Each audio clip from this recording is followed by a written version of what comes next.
ਦੋਸਤੋ ਵੇਲੇ ਦੀ ਗੱਲ 'ਚ ਤੁਹਾਡਾ ਬਹੁਤ-ਬਹੁਤ ਸਵਾਗਤ। ਮੈਂ ਤੁਹਾਡਾ ਮੇਜ਼ਬਾਨ ਨਰਿੰਦਰ ਸਿੰਘ।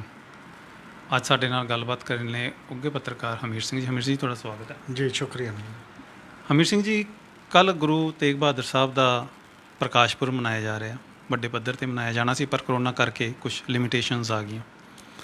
ਅਤੇ ਇੱਕ ਇਤਫਾਕ ਹੀ ਹੈ ਕਿ ਕੱਲ੍ਹ ਹੀ ਮਈ ਦਿਵਸ ਹੈ ਅਤੇ ਗੁਰੂ ਸਾਹਿਬ ਨੇ ਜਿਹੜੀ ਕੁਰਬਾਨੀ ਕੀਤੀ, ਆਪਣੀ ਦਿੱਤੀ, ਅਤੇ ਸਾਰਾ ਉਹਨਾਂ ਦਾ ਵੰਸ਼ ਹੈ, ਸਾਰਾ ਉਹ ਹੱਕਾਂ ਲਈ, ਮਜ਼ਲੂਮਾਂ ਦੇ ਹੱਕਾਂ ਲਈ ਲੜਦਾ ਰਿਹਾ। ਅਤੇ ਮਈ ਦਿਵਸ ਵੀ ਕਿਸਾਨਾਂ, ਮਜ਼ਦੂਰਾਂ ਨੇ ਆਪਣਾ ਸੰਘਰਸ਼ ਕਰਕੇ ਹੱਕ ਲਏ ਸੀਗੇ, ਅਤੇ ਉਹ ਸੰਘਰਸ਼ ਹਾਲੇ ਤੱਕ ਚੱਲੀ ਜਾ ਰਿਹਾ। ਅਤੇ ਨਿੱਤ ਨਵੇਂ ਰੂਪ 'ਚ ਸਰਮਾਏਦਾਰ ਪੈਦਾ ਹੁੰਦਾ, ਜਗੀਰਦਾਰ ਪੈਦਾ ਹੁੰਦਾ, ਸੱਤਾਧਾਰੀ ਪੈਦਾ ਹੁੰਦਾ, ਅਤੇ ਉਹਨਾਂ ਨੂੰ ਤੰਗ ਕਰਦਾ। ਤੁਸੀਂ ਅੱਜ ਦੇ ਸੰਦਰਭ 'ਚ ਇਸ ਨੂੰ ਕਿਵੇਂ ਲਓਗੇ? ਅਸਲ 'ਚ ਜਿਹੜੀ ਗੁਰੂ ਤੇਗ ਬਹਾਦਰ ਸਾਹਿਬ ਦੀ ਕੁਰਬਾਨੀ ਹੈ, ਉਹ ਕਈ ਮਾਅਨਿਆਂ 'ਚ ਬਹੁਤ ਵੱਡੀ ਹੈ। ਜੇਕਰ ਦੇਖਿਆ ਜਾਏ ਦੁਨੀਆ ਦੇ, ਜੇਕਰ ਮਨੁੱਖੀ ਅਧਿਕਾਰਾਂ ਦੇ ਦਾਇਰੇ ਦੇ ਵਿੱਚ ਦੇਖਿਆ ਜਾਏ ਤਾਂ ਇਹ ਸਭ ਤੋਂ ਵੱਡੀਆਂ ਕੁਰਬਾਨੀਆਂ 'ਚੋਂ ਹੈ। ਉਹਦਾ ਕਾਰਨ ਇਹ ਹੈ ਕਿ ਆਪਣੇ ਲਈ ਤਾਂ ਕੁਰਬਾਨੀਆਂ ਕਈ ਲੋਕ ਕਰਦੇ ਨੇ, ਜੰਗਾਂ 'ਚ ਵੀ ਕਰਦੇ ਨੇ, ਆਪਣੀਆਂ ਕਮਿਊਨਿਟੀ ਦੇ ਵੀ ਕਰਦੇ ਨੇ ਵੱਖ-ਵੱਖ, ਪਰ ਮਨੁੱਖੀ ਅਧਿਕਾਰਾਂ ਦੀ ਪਰਿਭਾਸ਼ਾ ਐਡੀ ਵੱਡੀ ਕਰ ਦੇਣੀ, ਐਡੀ ਵਿਸ਼ਾਲ ਕਰ ਦੇਣੀ ਕਿ ਚਾਹੇ ਉਸ ਸਮੇਂ ਜੇਕਰ ਮੌਕੇ 'ਤੇ ਦੇਖਿਆ ਜਾਏ, ਐਕਚੁਅਲੀ ਜਿਹੜਾ ਸਿੱਖ ਸਿਧਾਂਤ ਸੀ ਉਹ ਡਬਲ ਲੜਾਈ ਲੜ ਰਿਹਾ ਸੀ। ਮੁਗਲਾਂ ਦੇ ਨਾਲ ਤਾਂ ਅਲੱਗ ਟਾਈਪ ਦੀ ਲੜਾਈ ਸੀ, ਪਰ ਜਿਹੜਾ ਬ੍ਰਾਹਮਣਵਾਦੀ ਇੱਕ ਜਾਤ ਪਾਤ ਦਾ ਸਿਸਟਮ ਜਾਂ ਹੋਰ ਲੈਵਲ ਦਾ ਪਿਛੜਾ, ਉਹ ਸਾਰਾ ਵੀ ਇੱਕ ਉਹਦੇ ਨਾਲ ਸੀ। ਇਹਦੇ ਬਾਵਜੂਦ ਜਦੋਂ ਉਹਨਾਂ ਨੂੰ ਪਤਾ ਲੱਗਦਾ ਕਿ ਨਹੀਂ, ਜਿਹੜੀ ਇੱਕ ਆਪਣੀ ਫਿਲਾਸਫੀ ਤੋਂ ਬਾਹਰਲੇ ਬੰਦਿਆਂ ਦੇ ਉੱਤੇ ਵੀ ਅਤਿਆਚਾਰ ਹੋ ਰਿਹਾ ਹੈ, ਜਾਂ ਜਦੋਂ ਕਸ਼ਮੀਰੀ ਪੰਡਤ ਆਉਂਦੇ ਨੇ, ਇਹ ਇੱਕ ਵਿਖਿਆਨ ਆਉਂਦਾ ਹੈ ਕਿ ਉਹ ਕਹਿੰਦੇ ਨੇ ਸਾਨੂੰ ਜ਼ਬਰਦਸਤੀ ਕੀਤੀ ਜਾ ਰਹੀ ਹੈ ਸਾਡੇ ਨਾਲ, ਤਾਂ ਉਹ ਇਹ ਕਹਿ ਰਹੇ ਨੇ ਕਿ ਇੱਥੇ ਇਹਦਾ ਮਤਲਬ ਕੀ ਹੈ ਕਿ ਉਹ ਇਹ ਕਹਿਣਾ ਚਾਹੁੰਦੇ ਨੇ ਕਿ ਵੱਖਰੇ ਵਿਚਾਰ, ਵੱਖਰੇ ਰੀਤੀ ਰਿਵਾਜ, ਵੱਖਰਾ ਸੱਭਿਆਚਾਰ ਰੱਖਣ ਦਾ ਹਰ ਬੰਦੇ ਨੂੰ ਹੱਕ ਹੈ। ਜੇ ਕੋਈ ਹੁਕਮਰਾਨ ਜਾਂ ਕਿਸੇ ਵੀ ਲੈਵਲ ਦਾ ਕੋਈ ਵਿਅਕਤੀ ਉਹਦੇ 'ਚ ਉਲੰਘਣਾ ਕਰਨ ਦੀ ਕੋਸ਼ਿਸ਼ ਕਰਦਾ ਤਾਂ ਉਹਦੇ ਖਿਲਾਫ ਬੋਲਣਾ ਲਾਜ਼ਮੀ ਹੈ। ਇਸੇ ਲਈ ਉਹਨਾਂ ਨੇ, ਗੁਰੂ ਸਾਹਿਬ ਨੇ ਇਹ ਕਹਿਤਾ ਕਿ ਤੁਸੀਂ ਜਾਓ, ਕੋਈ ਗੱਲ ਨਹੀਂ, ਇਹ ਕਹਿ ਸਕਦੇ ਹੋ ਔਰੰਗਜ਼ੇਬ ਨੂੰ ਕਿ ਤੁਸੀਂ ਗੁਰੂ ਤੇਗ ਬਹਾਦਰ ਨਾਲ ਗੱਲ ਕਰ ਲਓ, ਜੇ ਉਹ ਮੰਨਣਾ ਚਾਹੁੰਦੇ ਨੇ ਅਸੀਂ ਵੀ ਤੁਹਾਡੀ ਗੱਲ ਮੰਨ ਲਾਂਗੇ ਅਤੇ ਅਸੀਂ ਵੀ ਧਰਮ ਬਦਲ ਸਕਦੇ ਹਾਂ। ਇਸ ਹਾਲਾਤ ਦੇ ਵਿੱਚ ਇੱਕ ਤਾਂ ਇਹ ਕੁਰਬਾਨੀ ਦਾ ਦਾਇਰਾ, ਮਤਲਬ ਮਨੁੱਖੀ ਅਧਿਕਾਰਾਂ ਦੀ ਪਰਿਭਾਸ਼ਾ ਅਤੇ ਉਹਦਾ ਸੰਦਰਭ ਐਡਾ ਵੱਡਾ ਹੋ ਗਿਆ। ਇਹ ਇਨਸਾਨੀਅਤ ਦਾ ਸੰਦਰਭ ਹੋ ਗਿਆ, ਮਤਲਬ ਬੰਦੇ ਦੀ ਪਛਾਣ ਅਲੱਗ-ਅਲੱਗ ਨਹੀਂ ਰਹੀ। ਦੂਜੀ ਗੱਲ ਇਹ ਇਸ ਕਰਕੇ ਬਹੁਤ ਵੱਡਾ ਸਵਾਲ ਸੀ ਕਿ ਆਪਣੇ ਆਪ ਨੂੰ ਪੇਸ਼ ਕਰਨਾ ਕੁਰਬਾਨੀ ਦੇ ਵਾਸਤੇ ਕਿ ਮੈਂ ਚੱਲਿਆ। ਇੱਕ ਤਾਂ ਹੁੰਦਾ ਨਾ ਵੀ ਉਹੀ ਫੜ ਲਓ ਅਤੇ ਤੁਹਾਨੂੰ ਫਾਂਸੀ ਦੇਤੀ, ਜਾਂ ਤੁਹਾਨੂੰ ਜੋ ਮਰਜ਼ੀ ਕੀਤਾ, ਤੁਹਾਨੂੰ ਮੌਕਾ ਦਿੱਤਾ ਗਿਆ ਸਾਰਾ ਕੁਝ, ਅਤੇ ਤੁਸੀਂ ਨਹੀਂ ਉਹਨੂੰ ਕਰ ਰਹੇ। ਅਤੇ ਉਹਨਾਂ ਨਾਲ ਉਹ ਇਕੱਲੇ ਨਹੀਂ, ਉਹਨਾਂ ਦੇ ਨਾਲ ਜਿਹੜੇ ਸਿੱਖ ਜਾ ਰਹੇ ਨੇ, ਭਾਈ ਮਤੀ ਦਾਸ, ਸਤੀ ਦਾਸ, ਦਿਆਲਾ, ਜਿਨ੍ਹਾਂ ਦੇ ਸਿਰ 'ਤੇ ਵੀ ਆਰਾ ਚੱਲਦਾ ਹੈ, ਕਿਸੇ ਦਾ ਬੰਦ ਕੱਟਿਆ ਜਾਂਦਾ ਹੈ, ਕਿਸੇ ਨੂੰ ਦੇਗ 'ਚ ਉਬਾਲਿਆ ਜਾਂਦਾ ਹੈ, ਅਤੇ ਉਹ ਸਾਰਿਆਂ ਦਾ ਮਨੋਦਸ਼ਾ ਕਿਸ ਲੈਵਲ 'ਤੇ ਪੈਦਾ ਹੋ ਗਈ ਕਿ ਉਹ ਹਰ ਜ਼ੁਲਮ ਬੜਾ ਹੱਸ ਕੇ ਸਹਿਣ ਲਈ ਤਿਆਰ ਨੇ। ਇਸੇ ਕਰਕੇ ਗੁਰੂ ਤੇਗ ਬਹਾਦਰ ਸਾਹਿਬ ਦੀ ਬਾਣੀ ਦਾ ਜਿਹੜਾ ਇੱਕ ਬਹੁਤ ਆਮ ਰੂਪ ਦੇ ਵਿੱਚ ਹੀ ਲੋਕਾਂ ਦੇ ਸੰਦਰਭ ਦੇ ਵਿੱਚ ਆ ਰਿਹਾ ਸਲੋਕ ਬਾਰ-ਬਾਰ ਪੜ੍ਹਿਆ ਜਾਂਦਾ, ਜਿਹੜਾ ਭੈ ਕਾਹੂ ਕੋ ਦੇਤਨਾ ਨਾ ਪੈ ਮਾਨਤ ਆਣ। ਅਤੇ ਜਦੋਂ ਉਹ ਡਰ ਅੰਦਰੋਂ ਖਤਮ ਹੋ ਜਾਂਦਾ ਕਿਸੇ ਦਾ ਵੀ, ਅਤੇ ਬਾਹਰਲਾ ਡਰ ਵੀ ਤੁਹਾਡੇ 'ਤੇ ਕੋਈ ਅਸਰ ਨਹੀਂ ਕਰਦਾ, ਅਤੇ ਅੰਦਰੂਨੀ ਡਰ ਉਹ ਹੋ ਜਾਂਦਾ, ਉਹ ਬਹੁਤ ਬੜਾ ਇੱਕ ਸਬਕ ਹੈ ਪੂਰੀ ਹਿਊਮੈਨਿਟੀ ਨੂੰ, ਪੂਰੀ ਮਨੁੱਖਤਾ ਨੂੰ, ਕਿ ਇਹਦੇ ਲਈ ਲੜਾਈ ਲੜਨੀ ਪਏਗੀ ਹਰ ਕਿਸਮ ਦੇ ਵਿਤਕਰੇ ਦੇ ਖਿਲਾਫ। ਤਾਕਤ ਸਾਹਮਣੇ ਵਾਲੀ ਜਿੱਡੀ ਮਰਜ਼ੀ ਵੱਡੀ ਹੋਵੇ, ਉਹਦੇ ਖਿਲਾਫ ਖੜ੍ਹਿਆ ਜਾ ਸਕਦਾ ਹੈ, ਅਤੇ ਉਹਦੇ ਖਿਲਾਫ ਕੁਰਬਾਨੀ ਦੀ ਲੋੜ ਹੁੰਦੀ ਹੈ, ਅਤੇ ਕੁਰਬਾਨੀਆਂ ਇਤਿਹਾਸ ਬਦਲ ਦਿੰਦੀਆਂ ਨੇ। ਇਸੇ ਕਰਕੇ ਬੜੀ ਵਾਰ ਇਹ ਕਹਿੰਦੇ ਨੇ ਕਿ ਗੁਰੂ ਤੇਗ ਬਹਾਦਰ ਸਾਹਿਬ ਨੇ ਦੂਜੇ ਇਕੱਲੇ ਇੱਕ ਹਿੰਦੂਆਂ ਲਈ ਕੁਰਬਾਨੀ ਦਿੱਤੀ, ਬਾਕੀ ਨਹੀਂ। ਮੈਨੂੰ ਲੱਗਦਾ ਇਨਸਾਨੀਅਤ ਦੇ ਦਾਇਰੇ ਲਈ ਕੁਰਬਾਨੀ ਹੈ, ਕਿਉਂਕਿ ਮਨੁੱਖੀ ਅਧਿਕਾਰਾਂ 'ਚ ਇੱਕ ਮੀਲ ਦਾ ਪੱਥਰ ਹੈ, ਉਸ ਲੈਵਲ 'ਤੇ ਗੱਲ ਹੁੰਦੀ ਹੈ। ਫਿਰ ਉਸ ਤੋਂ ਬਾਅਦ 24 ਸਾਲ ਗੁਜ਼ਰਦੇ ਨੇ, ਅਤੇ 24 ਸਾਲ ਗੁਜ਼ਰ ਕੇ ਫਿਰ ਖਾਲਸਾ ਪੰਥ ਦੀ ਸਾਜਨਾ ਦਾ ਦੌਰ ਆਉਂਦਾ ਹੈ, ਜਿਹਦੇ 'ਚ ਜਾਤ ਪਾਤ ਜੇ ਉਹ ਸਭ ਕੁਛ ਨੂੰ ਪ੍ਰੈਕਟਿਸ ਦੇ ਵਿੱਚ ਬਦਲਣ ਦਾ ਜਿਹੜਾ ਸਵਾਲ ਆ ਜਾਂਦਾ ਕਿ ਸਾਂਝਾ ਅੰਮ੍ਰਿਤ ਛਕਿਆ ਜਾਊਗਾ, ਵੱਖ-ਵੱਖ ਜਾਤ ਜੇ ਉਹ ਜਾਤ ਖਤਮ ਹੋ ਜਾਣੀ ਹੈ। ਇਹ ਇੱਕ ਇਹੋ ਜਿਹਾ ਸਮਾਜ ਸਿਰਜਣ ਦਾ ਇੱਕ ਸੰਦਰਭ ਸੀ ਜਿਹੜਾ ਹੁਣ 400 ਸਾਲਾਂ ਬਾਅਦ ਜੇਕਰ ਮਨਾਇਆ ਜਾ ਰਿਹਾ, ਜੇ ਤਾਂ ਉਸ ਢੰਗ ਨਾਲ ਮਨਾਇਆ ਜਾ ਰਿਹਾ ਕਿ ਅੱਜ ਵੀ ਦਲਿਤ ਅਤੇ ਸੋ ਕਾਲਡ ਜਿਹੜੀਆਂ ਉੱਚੀਆਂ ਜਾਤਾਂ ਨੇ ਉਹ ਇਕੱਠੇ ਹੋ ਸਕਦੇ ਨੇ, ਇਕੱਠੇ ਬੈਠ ਸਕਦੇ ਨੇ, ਗਰਬੱਕੜੀ ਪਾ ਸਕਦੇ ਨੇ, ਇੱਕੋ ਜਿਹੇ ਇਨਸਾਨੀ ਕਦਰਾਂ ਕੀਮਤਾਂ ਨਾਲ ਜਿਉ ਸਕਦੇ ਨੇ, ਫਿਰ ਤਾਂ ਗੁਰੂ ਤੇਗ ਬਹਾਦਰ ਸਾਹਿਬ ਦੇ ਇਹਦਾ ਮਤਲਬ ਸੋਚ ਨੂੰ ਲੋਕ ਉਸ ਪਾਸੇ ਵੱਲ ਲੈ ਕੇ ਜਾ ਰਹੇ ਨੇ। ਜੇ ਇੱਕ ਰਸਮ ਹੋ ਜੂਗੀ ਵੀ ਚਲੋ ਜੀ ਆਪਾਂ ਵੀ ਮੱਥਾ ਟੇਕ ਲਿਆ ਇੱਕ ਵਾਰ ਜੇ ਉਹ, ਕਿਉਂਕਿ ਗੁਰੂ ਨੇ ਮੱਥਾ ਨਹੀਂ ਇਕੱਲਾ ਉਵੇਂ ਕੀਤਾ, ਗੁਰੂ ਨੇ ਤਾਂ ਸਰਬੰਸ ਬਾਰਿਆ। ਉਦੋਂ ਬਾਅਦ ਜਾ ਕੇ ਇੱਕ ਲਾਈਨ ਲੱਗ ਗਈ ਹੈ, ਇੱਕ ਲੜੀ ਲੱਗ ਗਈ ਹੈ, ਜਿਹੜੀ ਕੁਰਬਾਨੀਆਂ ਦਾ ਦੌਰ ਉਸ ਲੈਵਲ 'ਤੇ ਚੱਲਦਾ ਰਿਹਾ। ਅਤੇ ਇਸੇ ਦੇ ਵਿੱਚੋਂ ਫਿਰ ਇਹ ਨਿਕਲਿਆ ਕਿ ਅਗਲਾ ਜਿਹੜਾ ਸਵਾਲ ਜਿਹੜਾ ਗੁਰੂ ਨਾਨਕ ਸਾਹਿਬ ਦਾ ਸ਼ੁਰੂ ਕੀਤਾ ਹੋਇਆ ਸੀ, ਕਿਰਤ ਕਰੋ ਨਾਮ ਜਪੋ ਵੰਡ ਕੇ ਛਕੋ ਦਾ ਜਿਹੜਾ ਸਿਧਾਂਤ ਹੈ, ਉਹ ਇਸ ਕਿਰਤ ਦਿਵਸ ਨਾਲ ਇਸ ਲਈ ਮਿਲਦਾ। ਕਿਰਤ ਦਿਵਸ ਤਾਂ ਮਾਡਰਨ ਇੰਡੀਆ ਦਾ, ਇੰਡਸਟਰੀਅਲ ਯੁੱਗ ਦਾ ਸਾਡੇ ਕੋਲ ਸਾਹਮਣੇ ਆਇਆ ਹੋਇਆ ਇੱਕ ਵਿਵਹਾਰ ਹੈ, ਪਰ ਥਾਟ ਪ੍ਰੋਸੈਸ ਇਹਦਾ ਐਡੇ ਲੰਮੇ ਸਮੇਂ ਦੇ ਵਿੱਚੋਂ ਸਾਡੇ ਕੋਲ ਮੌਜੂਦ ਹੈ ਸਾਡੇ ਸੱਭਿਆਚਾਰ ਦੇ ਉਸ ਮਾਮਲੇ ਦੇ ਵਿੱਚ। ਕੱਲਾ ਕਿਰਤੀ ਦਾ ਹੱਕ ਨਹੀਂ, ਕਿਰਤ ਦੇ ਨਾਲ ਦੀ ਨਾਲ ਉਹ ਕਹਿੰਦਾ ਵੀ ਕਿਰਤੀ ਦੀ ਵੀ ਇਹ ਜ਼ਿੰਮੇਵਾਰੀ ਹੈ। ਔਰ ਇਸੇ ਕਰਕੇ ਜਦੋਂ ਤੁਸੀਂ ਕੁਝ ਕਮਾਉਂਦੇ ਹੋ ਅਤੇ ਜਦੋਂ ਤੁਸੀਂ ਕਮਾ ਕੇ ਫਿਰ ਦੂਜਿਆਂ ਲਈ ਵੀ ਦਸਵੰਧ ਕੱਢਦੇ ਹੋ, ਅਤੇ ਜਦੋਂ ਦੂਜਿਆਂ ਲਈ ਦਸਵੰਧ ਕੱਢਦੇ ਹੋ ਤਾਂ ਉਹੀ ਪਵਿੱਤਰਤਾ ਲਿਆਉਂਦਾ ਤੁਹਾਡੇ ਦੇ ਵਿੱਚ। ਵਿਹਲਾ ਬੰਦਾ, ਨਾਨ ਕਿਰਤੀ, ਬਿਨਾਂ ਕਿਰਤ ਕਰਨ ਵਾਲਾ ਬੰਦਾ, ਉਹਨਾਂ ਨੇ ਉੱਥੋਂ ਤੱਕ ਕਿਹਾ ਕਿ ਲੋਕਾਂ ਦੀ ਲੁੱਟ ਜਿਹੜਾ ਕਰਦਾ ਉਹ ਲੋਕਾਂ ਦੀ ਖੂਨ ਨਿਚੋੜਦਾ। ਭਾਈ ਲਾਲੋ ਅਤੇ ਮਲਕ ਭਾਗੋ ਵਾਲੀ ਜਿਹੜੀ ਸਾਖੀ ਹੈ ਉਹ ਇਸੇ ਗੱਲ ਨੂੰ ਦੱਸਦੀ ਹੈ ਕਿ ਉਹ ਕਿਵੇਂ ਉਹਨੂੰ ਕਹਿੰਦਾ ਕਿ ਗੋਦਰੇ ਦੀ ਰੋਟੀ ਦੇ ਮੁਕਾਬਲੇ ਜਿਹੜੇ ਉਹ ਪਕਵਾਨ ਨੇ ਉਹ ਕਿਵੇਂ ਮਤਲਬ ਉਹ ਲੋਕਾਂ ਨਾਲ ਨਿਚੋੜਿਆ ਹੋਇਆ ਲਹੂ ਹੈ। ਇਹ ਜਿਹੜਾ ਸੰਦਰਭ ਹੈ ਇਹ ਅੱਜ ਤੱਕ ਵੀ ਇਹਦਾ ਮਤਲਬ ਇਹ ਹੈ ਕਿ ਕਿਸੇ ਵੀ ਕਿਰਤੀ ਨੂੰ ਸਮਝਦਾਰੀ ਦੇ ਪੱਖ ਤੋਂ ਅਤੇ ਲੜਾਈ ਦੇ ਪੱਖ ਤੋਂ ਉਸ ਬੜੇ ਵੱਡੇ ਪੱਧਰ ਦੀਆਂ ਇਹ ਦੋਨੋਂ ਚੀਜ਼ਾਂ ਜੁੜ ਕੇ ਦੋਨੋਂ ਇੱਕ ਮਿੱਕ ਨੇ, ਇੱਕ ਸਿਧਾਂਤ ਦਾ ਹਿੱਸਾ ਨੇ। ਅਤੇ ਇਸੇ ਕਰਕੇ ਅੱਜ ਵੀ ਉਹਨੂੰ ਉਸ ਸ਼ਿੱਦਤ ਨਾਲ ਜਿਹੜਾ ਮਨਾਉਣ ਦਾ ਸਵਾਲ ਹੈ, ਜੇ ਉਹਦਾ ਦਾਇਰਾ ਉਸ ਸਰਬੱਤ ਦੇ ਭਲੇ ਦਾ ਦਾਇਰਾ ਹੋਏਗਾ, ਸਾਰੇ ਲੋਕਾਂ ਦੀ ਸ਼ਮੂਲੀਅਤ ਹੋਏਗੀ, ਕਿਤੇ ਨਾ ਕਿਤੇ ਜਿਹੜਾ ਉਹ ਬਾਰਡਰ 'ਤੇ ਹੈ, ਸਿੰਘੂ ਬਾਰਡਰ ਹੈ, ਟਿੱਕਰੀ ਬਾਰਡਰ ਹੈ, ਗਾਜੀਪੁਰ ਬਾਰਡਰ ਹੈ, ਉਹ ਇਹ ਸਿਧਾਂਤ ਉੱਥੇ ਨਾ ਕਾਫੀ ਹੱਦ ਤੱਕ ਪ੍ਰਚਲਿਤ ਦਿਖਾਈ ਦੇ ਰਿਹਾ। ਜਿੱਥੇ ਕਿਸੇ ਦਾ ਇਹ ਨਹੀਂ ਪੁੱਛਿਆ ਜਾ ਰਿਹਾ ਤੁਸੀਂ ਕੌਣ ਹੋ, ਕਿੱਥੋਂ ਆਏ ਹੋ, ਕਿਹੜੀ ਜਾਤ ਹੈ, ਕਿਹੜਾ ਧਰਮ ਹੈ, ਲੰਗਰ ਸਭ ਲਈ ਲੱਗਿਆ, ਦਵਾਈ ਸਭ ਲਈ ਹੈ, ਰਹਿਣ ਦਾ ਪ੍ਰਬੰਧ ਸਭ ਲਈ ਹੈ, ਸਾਰੇ ਲੋਕ ਇੱਕ ਦੂਜੇ ਲਈ ਮੁਹੱਬਤ ਦੀ ਗੱਲ ਕਰਦੇ ਨੇ। ਹਾਲਾਂਕਿ ਆਮ ਜ਼ਿੰਦਗੀ 'ਚ ਜੇ ਉਤਰ ਜਾਂਦਾ ਪਿੰਡਾਂ 'ਚ ਵੀ ਸ਼ਹਿਰਾਂ ਦੇ ਵਿੱਚ ਵੀ, ਤਾਂ ਇਹ ਇੱਕ ਬਹੁਤ ਵੱਡਾ ਕਦਮ ਉਸ ਪਾਸੇ ਵੱਲ ਹੋਏਗਾ। ਔਰ ਇਹੀ ਇੱਕ ਉਮੀਦ ਕਰਨੀ ਚਾਹੀਦੀ ਹੈ ਕਿ ਸਾਨੂੰ ਰਸਮ ਤੋਂ ਅੱਗੇ ਜਾ ਕੇ ਉਸ ਦਾ ਸਿਧਾਂਤਕ ਪੱਧਰ 'ਤੇ ਸੋਚਣਾ, ਵਿਚਾਰਨਾ ਅਤੇ ਉਹਨੂੰ ਆਪਣੀ ਜ਼ਿੰਦਗੀ ਦੇ ਵਿੱਚ ਅਮਲ ਦੇ ਵਿੱਚ ਉਤਾਰਨਾ, ਇਹ ਸਭ ਤੋਂ ਵਿਆਪਕ ਚੀਜ਼ ਹੈ ਉਹਨੂੰ ਮਨਾਉਣ ਦੀ। ਇਹ ਛੋਟੀਆਂ ਚੀਜ਼ਾਂ ਨਹੀਂ ਹੁੰਦੀਆਂ। ਜਦੋਂ ਇੰਨੇ ਸੌ ਸਾਲਾਂ ਬਾਅਦ ਵੀ ਤੁਸੀਂ ਗੱਲ ਕਰਦੇ ਹੁੰਦੇ ਹੋ ਤਾਂ ਉਹਦੇ 'ਚ ਕੋਈ ਨਾ ਕੋਈ ਤੁਹਾਡੇ ਕੋਲ ਕੋਈ ਨਵੀਂ ਤਰਕੀਬ ਜਿਹੜੀ ਉਸ ਲੈਵਲ ਦੀ ਹੋਣੀ ਚਾਹੀਦੀ ਹੈ ਕਿ ਹਾਂ ਤੁਸੀਂ ਉਸ ਲੈਵਲ 'ਤੇ ਕਰ ਸਕਦੇ ਹੋ। ਹੁਣ ਜਦੋਂ ਗੱਲ ਆਉਂਦੀ ਹੈ ਕਿ ਕਦੇ ਕੋਈ ਕਿਸੇ ਮਜ਼ਹਬ ਦੇ ਕਰਕੇ ਕਿਸੇ ਨੂੰ ਮਾਰ ਰਿਹਾ, ਕੋਈ ਕਿਸੇ ਜਾਤ ਕਰਕੇ ਕਿਸੇ ਨੂੰ ਮਾਰ ਰਿਹਾ, ਕੋਈ ਵੱਖਰੀ ਪਛਾਣ ਕਰਕੇ ਕਿਸੇ ਨੂੰ ਮਾਰ ਰਿਹਾ, ਕੋਈ ਉਹ ਹਫੜਾ ਦਫੜੀ ਜਿਸ ਲੈਵਲ 'ਤੇ ਚੱਲੀ ਹੁੰਦੀ ਹੈ, ਜਿਹੜੀ ਸਾਡੇ ਕਦੇ ਹਜੂਮੀ ਹਿੰਸਾ ਹੋ ਜਾਂਦੀ ਹੈ, ਇੱਕ ਦੂਜੇ ਨੂੰ ਮਾਰਦੇ ਨੇ, ਤਾਂ ਗੁਰੂ ਤੇਗ ਬਹਾਦਰ ਦੀ ਕੁਰਬਾਨੀ ਤਾਂ ਉਦੋਂ ਬਹੁਤ ਉੱਚੇ ਖੜਨ ਵਾਲੀ ਕੁਰਬਾਨੀ ਹੈ। ਉਹ ਤਾਂ ਇਹ ਕਹਿ ਰਹੀ ਹੈ ਕਿ ਭਾਈ ਜਿਹੜੀ ਮਾਨਸ ਕੀ ਜਾਤ ਸਭ ਇੱਕ ਪਹਿਚਾਣ ਬੋ ਦਾ ਨਾਰਾ ਹੈ, ਜਿਹੜਾ ਅੱਬਲ ਅੱਲਾ ਨੂਰ ਪਾਇਆ ਕੁਦਰਤ ਕੇ ਸਭ ਬੰਦੇ, ਏਕ ਨੂਰ ਤੇ ਸਭ ਜਗ ਪਕੋ ਭਲੇ ਕੋ ਮੰਦੇ। ਇਹ ਕੌਨਸੈਪਟ ਹੈ ਇਨਸਾਨੀਅਤ ਦਾ, ਜੇ ਸਮੁੱਚੀ ਇਨਸਾਨੀਅਤ ਲਈ ਹੈ, ਕਿਸੇ ਇੱਕ ਵਰਗ ਲਈ ਵੀ ਨਹੀਂ ਹੈ, ਕਿਸੇ ਇੱਕ ਫਿਰਕੇ ਲਈ ਵੀ ਨਹੀਂ ਹੈ। ਇਸ ਕਰਕੇ ਇਹਦੀ ਇੰਪੋਰਟੈਂਸ ਆ। ਔਰ ਇਹ ਵੱਡੇ ਪੱਧਰ ਦੇ ਉੱਤੇ ਇਹਦੇ 'ਤੇ ਸੋਚ ਵਿਚਾਰ, ਪਿੰਡਾਂ ਸੱਥਾਂ ਸਾਰੇ ਕਿਤੇ ਇੱਕ ਦੂਜੇ ਨਾਲ ਵਿਚਾਰ ਚਰਚਾ ਸੰਵਾਦ ਉਹ ਹੋਣਾ ਚਾਹੀਦਾ, ਤਾਂ ਕਿ ਲੋਕਾਂ ਦੇ ਗੱਲ ਸਮਝ ਆਏ, ਨਾ ਕਿ ਕੇਵਲ ਇਹ ਹੈ ਕਿ ਇੱਕ ਵਾਰ ਬਸ ਸਰਦਾ ਹੈਗੀ ਹੈ ਅਤੇ ਸਰਦਾ 'ਚ ਹੀ ਕੰਮ ਇਕੱਲੇ ਨਾਲ ਚੱਲ ਜਾਏ।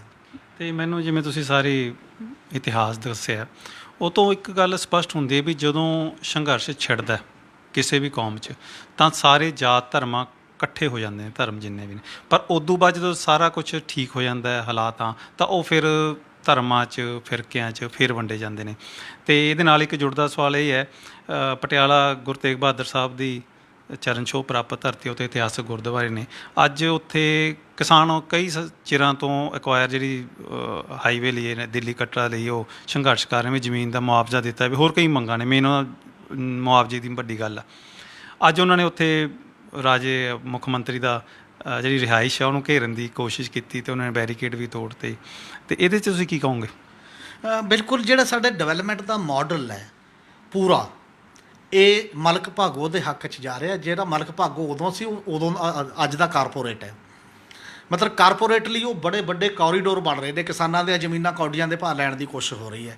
ਅੱਜ ਉਹ ਲੜ ਰਿਹਾ ਕਿਸਾਨ ਜਿਹੜਾ ਟਰੈਕਟਰਾਂ 'ਤੇ ਆਇਆ, ਉਹਨੇ ਦੇਖਿਆ ਹੁਣ ਟਰੈਕਟਰ ਨਾ ਲੜਾਈ ਦਾ ਸਿੰਬਲ ਬਣ ਗਿਆ। ਜਿਵੇਂ ਟਰੈਕਟਰ ਬਾਰਡਰਾਂ 'ਤੇ ਗਿਆ ਸੀ ਤਾਂ ਇੱਥੇ ਉਹਨਾਂ ਨੇ ਧਰਨੇ ਬਥੇਰੇ ਦਿੱਤੇ, ਲਗਾਤਾਰ ਧਰਨਾ ਵੀ ਚੱਲ ਰਿਹਾ ਸੀ, ਘੁੜੇ ਵੀ ਉਹਨਾਂ ਨੇ ਕਿਹਾ ਵੀ ਫਿਰ ਟਰੈਕਟਰ ਹੀ ਲਿਆਈਏ ਦੁਬਾਰਾ। ਫਿਰ ਕਿਸੇ ਵੇਲੇ ਹਲ ਹੁੰਦਾ ਸੀਗਾ ਅਤੇ ਹਾਂ, ਕਿਸੇ ਵੇਲੇ ਬਲਦ, ਹਲ, ਗਊ, ਬੱਛਾ, ਇਹ ਸਾਰੀਆਂ ਚੀਜ਼ਾਂ ਇੱਕ ਸਿੰਬਲ ਹੁੰਦਾ ਸੀ। ਬਦਲਦੇ ਮਿਜਾਜ ਨਾਲ ਉਹ ਸਿੰਬਲ ਬਦਲ ਗਿਆ। ਹੁਣ ਟਰੈਕਟਰ ਇਸ ਮੌਜੂਦਾ ਸੰਘਰਸ਼ ਦਾ ਜਿਹੜਾ ਸਿੰਬਲ ਹੈ ਉਹ ਟਰੈਕਟਰ ਦੇ ਰੂਪ ਦੇ ਵਿੱਚ ਇੱਕ ਸਾਹਮਣੇ ਆਇਆ। ਹੁਣ ਉਹ ਜਿਹੜੀਆਂ ਚੀਜ਼ਾਂ ਨੇ, ਐਡਾ ਵੱਡਾ ਕੋਰੀਡੋਰ ਜਿਹੜਾ ਬਣੇਗਾ, ਅਤੇ ਇੱਕ ਹੋਰ ਨਿਕਲ ਰਿਹਾ। ਜੇ ਤਾਂ ਇਹ ਕੇਵਲ ਉਹਨਾਂ ਪਿੰਡਾਂ ਦੇ ਕਿਸਾਨ ਕਰ ਰਹੇ ਨੇ, ਅਤੇ ਆਹ ਜਿਹੜਾ GT ਰੋਡ 'ਚ ਜਾ ਰਿਹਾ ਹੈ ਸਰਹੰਦ ਦੇ ਕੋਲੋਂ, ਇਹ GT ਰੋਡ ਤੋਂ ਆਹ ਚੰਡੀਗੜ੍ਹ ਵਾਲੇ ਏਅਰਪੋਰਟ ਨੂੰ ਵੀ ਜ਼ਮੀਨ ਅਕਵਾਇਰ ਹੋਣੀ ਹੈ। DC ਨੇ ਬੁਲਾ ਕੇ, DCਆਂ ਨੇ ਬੰਦਿਆਂ ਨੂੰ ਕਹਿ ਤਾ ਵੀ ਇਹ 'ਤੇ ਕੋਈ ਕੋਠਾ ਕੂਠਾ ਨਹੀਂ ਪਾਉਣਾ ਆਪਣੀਆਂ ਜ਼ਮੀਨਾਂ 'ਚ, ਕੁਝ ਨਹੀਂ, ਇਹ ਤੁਹਾਡੀ ਲਈ ਜਾਣੀ ਹੈ। ਤੇ ਹੁਣ ਉਹ ਜਦੋਂ ਜ਼ਮੀਨਾਂ ਲਈਆਂ ਜਾਣੀਆਂ ਨੇ 에ਅਰਪੋਰਟ ਨੂੰ ਆਉਣ ਨੂੰ ਆਮ ਲੋਕਾਂ ਨੂੰ ਤਾਂ ਕੋਈ ਪ੍ਰੋਬਲਮ ਨਹੀਂ ਨਾ, ਬਥੇਰੀਆਂ ਸੜਕਾਂ ਨੇ ਹੁਣ ਵੀ, ਐਸੀ ਕੋਈ ਗੱਲ ਨਹੀਂ। ਪਰ ਉਹ ਫਰੇਟ ਕੋਰੀਡੋਰ ਐਡੇ ਵੱਡੇ ਬਣਨੇ ਨੇ ਜਿਹਦੇ 'ਚ ਆਉਣ ਵਾਲੇ ਕਾਰਪੋਰੇਟ ਦੇ ਵੱਡੇ ਦਾਇਰੇ ਦੇ ਵਾਸਤੇ ਫਿਊਚਰ ਦਾ ਸੋਚਿਆ ਜਾ ਰਿਹਾ ਹੈ। ਔਰ ਇਸੇ ਕਰਕੇ ਲੜਾਈ ਹੈ ਅਸਲ 'ਚ, ਚਾਹੇ ਉਹ ਪਟਿਆਲੇ ਦੇ ਕਿਸਾਨ ਦੀ ਲੜਾਈ ਹੈ, ਚਾਹੇ ਉਹ ਉੱਥੋਂ ਦੇ ਕਿਸਾਨ ਦੀ ਲੜਾਈ ਹੈ ਜਿਹੜਾ ਸਿੰਘੂ ਬਾਰਡਰ ਤੇ ਬੈਠਾ ਹੈ ਜਾਂ ਟਿਕਰੀ ਬਾਰਡਰ ਤੇ ਗਾਜੀਪੁਰ ਬੈਠਾ ਹੈ। ਉਹ ਕਹਿੰਦਾ ਵੀ ਤੁਸੀਂ ਸਾਡਾ ਤਾਂ ਸਾਰਾ ਖੋਹ ਕੇ ਉਹਨਾਂ ਘਰਾਣਿਆਂ ਨੂੰ ਦੇਣ ਜਾ ਰਹੇ ਹੋ, ਔਰ ਉਹ 'ਤੇ ਹਕੀਕਤ ਨਜ਼ਰ ਆਉਂਦੀ ਹੈ। ਇੱਥੇ ਵਾਲੀ ਇਹ ਛੋਟੀ ਲੜਾਈ ਉਸ ਵੱਡੀ ਲੜਾਈ ਦਾ ਹੀ ਹਿੱਸਾ ਹੈ, ਜਿਹੜੀ ਲੜਾਈ ਇਹ ਕਹਿ ਰਹੀ ਹੈ ਕਿ ਆਉਣ ਵਾਲੇ ਸਮੇਂ 'ਚ 3 ਕਾਨੂੰਨ ਜਿਹੜੇ ਪਾਸ ਕੀਤੇ ਨੇ, ਉਹ ਤਿੰਨੇ ਕਾਨੂੰਨ ਭਵਿੱਖ 'ਚ ਸਾਡੀ ਜ਼ਮੀਨ ਲੈਣਗੇ। ਜਿਹੜੀ ਸਰਕਾਰ ਕਹਿੰਦੀ ਹੈ ਨਾ ਕਾਲਾ ਕੀ ਹੈ ਕਾਨੂੰਨ ਦੇ ਵਿੱਚ, ਅਸੀਂ ਜ਼ਮੀਨ ਤਾਂ ਲੈਣੀ ਉਹ ਨਹੀਂ, ਕਾਨੂੰਨ 'ਚ ਕਿੱਥੇ ਲਿਖਿਆ? ਉਹ ਤਾਂ ਲਿਖਿਆ ਨਹੀਂ, ਤੁਸੀਂ ਪ੍ਰੈਕਟਿਸ ਤੁਹਾਡੇ ਸਾਹਮਣੇ ਦਿਖਾਈ ਦੇ ਰਹੀ ਹੈ ਜਿਹੜੀ ਵੀ ਹੈ। ਅੱਛਾ, ਉਹਨੂੰ ਵੀ ਲਾਗੂ ਨਹੀਂ ਕਰਦੇ, ਆਪਦੇ ਹੀ ਕਾਨੂੰਨ ਨੂੰ ਲਾਗੂ ਨਹੀਂ ਕਰਦੇ ਜਿੰਨਾ ਕੁ ਇਹਨਾਂ ਕਿਸਾਨਾਂ ਨੂੰ ਦੇ ਰਹੇ ਨੇ ਪੈਸੇ ਪਟਿਆਲੇ ਵਾਲਿਆਂ ਨੂੰ ਜਾਂ ਬਾਕੀ।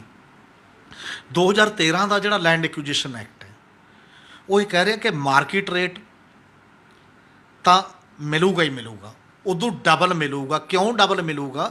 ਕਿਉਂਕਿ ਤੁਸੀਂ ਉਹਦੀ ਇੱਛਾ ਦੇ ਖਿਲਾਫ ਲੈ ਰਹੇ ਹੋ ਨਾ। ਮਾਰਕੀਟ ਰੇਟ ਤਾਂ ਉਹਦਾ ਹੁੰਦਾ ਜਿਹੜਾ ਆਪ ਕਹਿੰਦਾ ਕਿ ਮੈਂ ਵੇਚਣੀ ਹੈ ਜਾਂ ਮੇਰੀ, ਉਹਨੂੰ ਅਜਾੜਾ ਅਨਾਉਂਸ ਕਹਿੰਦੇ ਨੇ। ਉਹਦੇ ਤੋਂ ਵੀ ਇਲਾਵਾ ਜਿਹੜੇ ਪਿੰਡਾਂ ਦੀ ਜ਼ਮੀਨ ਤੁਸੀਂ ਐਕਵਾਇਰ ਕਰ ਰਹੇ ਹੋ, ਕਿਸਾਨ ਨੂੰ ਹੀ ਨਹੀਂ ਮੁਆਵਜ਼ਾ ਦੇਣਾ, ਸੋਸ਼ਲ ਇੰਪੈਕਟ ਅਸੈਸਮੈਂਟ ਕਰਾਉਣੀ ਹੈ, ਇੱਕ ਅਨੁਮਾਨ ਲਵਾਉਣਾ ਸਮਾਜਿਕ ਕੀ, ਜਿਹੜੇ ਬੇਜ਼ਮੀਨੇ ਬੰਦੇ ਉਸ ਪਿੰਡਾਂ ਦੇ ਵਿੱਚ ਰਹਿੰਦੇ ਨੇ ਉਹਨਾਂ ਦੀ ਜ਼ਿੰਦਗੀ 'ਤੇ ਵੀ ਤਾਂ ਅਸਰ ਪੈਣਾ, ਉਹਨਾਂ ਨੂੰ ਕਿਵੇਂ ਮਿਲਣਾ, ਕਿੰਨਾ ਪੈਸਾ ਮਿਲਣਾ ਚਾਹੀਦਾ, ਇਹ ਵੀ ਉਹਦਾ ਹਿੱਸਾ ਹੈ।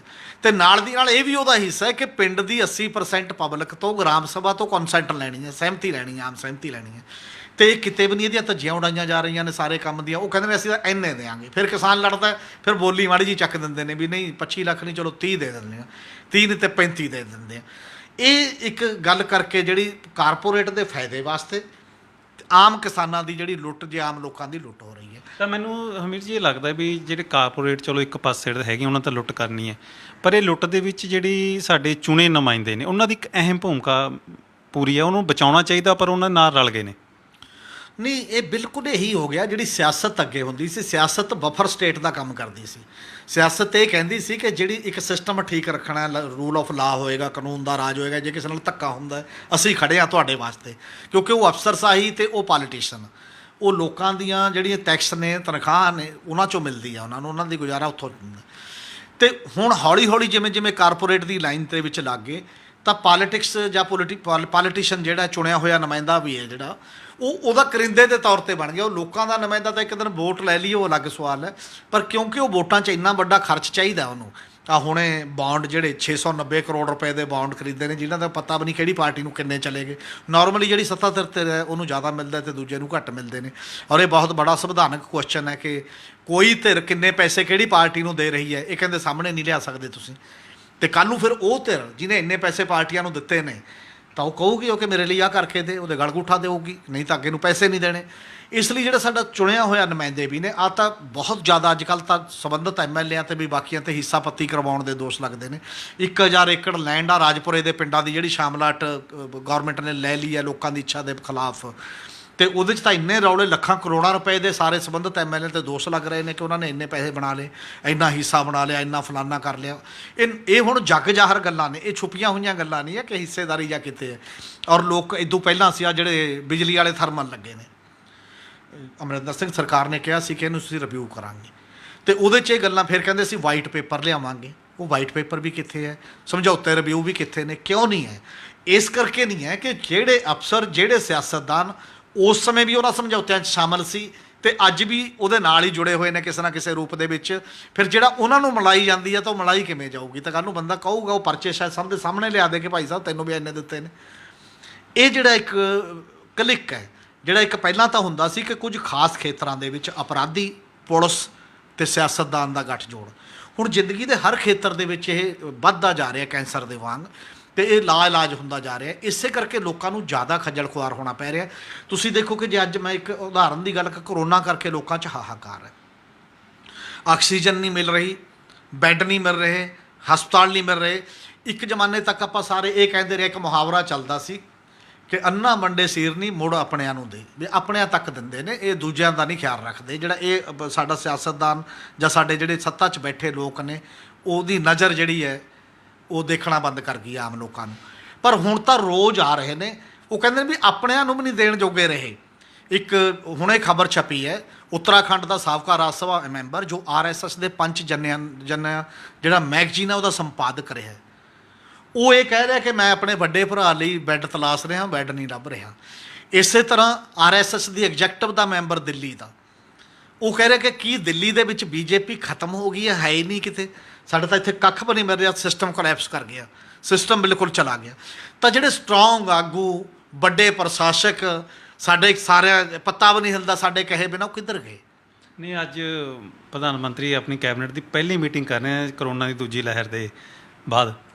ਇਸੇ ਲਈ ਨਾ ਇਹ ਵਿਗਾੜ ਕਿਉਂ ਪੈਂਦੇ ਨੇ? ਵਿਗਾੜ ਉਦੋਂ ਹੀ ਪੈਂਦੇ ਨੇ ਜਦੋਂ ਕੋਈ ਬੰਦਾ ਇਹ ਮਹਿਸੂਸ ਕਰਨ ਲੱਗ ਜਾਂਦਾ ਕਿ ਮੈਂ ਸੁਪਰ ਪਾਵਰ ਹੋ ਗਿਆ, ਮੈਨੂੰ ਸਭ ਕੁਝ ਆਉਂਦਾ ਹੈ। ਇਸੇ ਲਈ ਨਾ ਤਾਂ ਜਦੋਂ ਨੋਟਬੰਦੀ ਕੀਤੀ, ਨਾ ਜਦੋਂ ਪਹਿਲਾਂ ਕਰੋਨਾ ਦਾ ਲਾਕਡਾਊਨ ਕੀਤਾ ਸੀ ਪਿਛਲੇ ਸਾਲ, ਨਾ ਮਾਹਰਾਂ ਦੀ ਕੋਈ ਗੱਲ ਸੁਣੇਗੀ, ਨਾ ਵਿਗਿਆਨੀਆਂ ਦੀ ਕੋਈ ਗੱਲ ਸੁਣੇਗੀ, ਨਾ ਅਰਥ ਸ਼ਾਸਤਰੀਆਂ ਦੀ ਕੋਈ ਗੱਲ ਸੁਣੇਗੀ। ਉਹ ਕਹਿੰਦੇ ਆਪਾਂ ਨੂੰ ਪਤਾ ਹੀ ਹੈ ਸਭ ਕੁਝ, ਅਰਥ ਸ਼ਾਸਤਰ ਦਾ ਵੀ ਭੱਠਾ ਪੈ ਗਿਆ, ਲੋਕਾਂ ਦੀ ਰੋਜੀ ਰੋਟੀ ਚਲੇਗੀ ਸਾਰੇ ਕਾਸੇ ਦਾ। ਹੁਣ ਵੀ ਆਪਦੇ ਜਿਹੜੇ ਕੋਲੀਗ ਨੇ, ਮਿਨਿਸਟਰ ਹੀ ਹੈ, ਚੀਫ ਪ੍ਰਾਈਮ ਮਿਨਿਸਟਰ ਕੁਝ ਨਹੀਂ ਹੁੰਦਾ, ਉਹ ਵਨ ਆਫ ਦੈਮ ਹੁੰਦਾ, ਦੂਜਿਆਂ 'ਚੋਂ ਇੱਕ ਹੁੰਦਾ ਜਿਹੜਾ ਨੁਮਾਇੰਦੇ ਦੇ ਤੌਰ 'ਤੇ। ਔਰ ਕੋਲੈਕਟਿਵ ਸਮੂਹਿਕ ਜ਼ਿੰਮੇਵਾਰੀ ਦੇ ਆਧਾਰ 'ਤੇ ਸਾਡਾ ਪ੍ਰਸ਼ਾਸਨ ਚੱਲਦਾ ਲੀਗਲੀ, ਜੇਕਰ ਸੰਵਿਧਾਨਕ ਤੌਰ 'ਤੇ ਚਲਾਉਣਾ ਹੋਵੇ। ਇਸ ਲਈ ਹਰ ਗੱਲ ਡਿਸਕਸ ਕਰਨੀ, ਰਾਏ ਕਰਨੀ, ਜੇਕਰ ਉਹ ਤਰੀਕਾ ਅਪਣਾਇਆ ਜਾਵੇ ਤਾਂ ਸਮੱਸਿਆਵਾਂ ਸੋਲਵ ਹੋਣ ਵੱਲ ਨੂੰ ਅੱਗੇ ਵੱਧਦੀਆਂ ਨੇ। ਪਰ ਉਹ ਤਾਂ ਕਰਨ ਦੀ ਆਦਤ ਹੀ ਨਹੀਂ ਹੈ। ਜਦੋਂ ਉਹ ਆਦਤ ਨਹੀਂ, ਕੋਈ ਇੱਕ ਪਲੇਅਰ ਇਹ ਕਹਿੰਦਾ ਜਿੱਡਾ ਮਰਜ਼ੀ ਬੜਾ ਹੋਵੇ, ਪੂਰੇ ਮੈਦਾਨ 'ਚ ਮੈਂ ਖੇਡੀ ਜਾ ਰਿਹਾ, ਬਾਕੀ ਟੀਮ ਨੂੰ ਨਾਲ ਹੀ ਨਹੀਂ ਖਿਡਾਉਣਾ, ਇਹ ਤਾਂ ਭਲੀ ਭਾਂਤ ਪਤਾ ਕਿ ਉਹ ਹਾਰੂਗੀ ਟੀਮ, ਉਹਦੇ ਕੋਲ ਕੁਛ ਨਹੀਂ ਹੋਣਾ ਕਿਸੇ ਵੀ ਰੂਪ ਦੇ ਵਿੱਚ। ਇਹੀ ਗੱਲ ਸਾਡਾ ਪ੍ਰਧਾਨ ਮੰਤਰੀ ਕਰ ਰਿਹਾ, ਇਹੀ ਮੈਨੂੰ ਤਾਂ ਸੂਬੇ 'ਚ ਮੁੱਖ ਮੰਤਰੀ ਕਰਦਾ ਨਜ਼ਰ ਆਉਂਦਾ, ਉਹਦੇ ਖਿਲਾਫ ਵੀ ਇਹੀ ਚੀਜ਼ਾਂ ਹੋ ਰਹੀਆਂ ਨੇ, ਸਾਰੇ ਕਿਤੇ ਮਾਹੌਲ ਚੱਲ ਰਿਹਾ। ਬਹੁਤ ਬਹੁਤ ਸ਼ੁਕਰੀਆ ਅਮੀਰ ਜੀ। ਦੋਸਤੋ, ਇਸ ਗੱਲਬਾਤ 'ਚੋਂ ਇੱਕੋ ਹੀ ਗੱਲ ਮੈਨੂੰ ਵੱਡੀ ਲੱਗੀ ਹੈ ਵੀ ਗੁਰੂ ਦੇ ਜਿਹੜੇ ਉਦੇਸ਼ ਨੇ, ਉਪਦੇਸ਼ ਦਿੱਤੇ ਆ, ਉਹਨਾਂ ਦੇ ਜੇ ਚੱਲਿਆ ਜਾਵੇ ਤਾਂ ਬਹੁਤ ਸਾਰੀਆਂ ਸਮੱਸਿਆਵਾਂ ਆਮ ਲੋਕਾਂ ਦੀਆਂ ਦੂਰ ਹੋ ਸਕਦੀਆਂ ਨੇ। ਧੰਨਵਾਦ।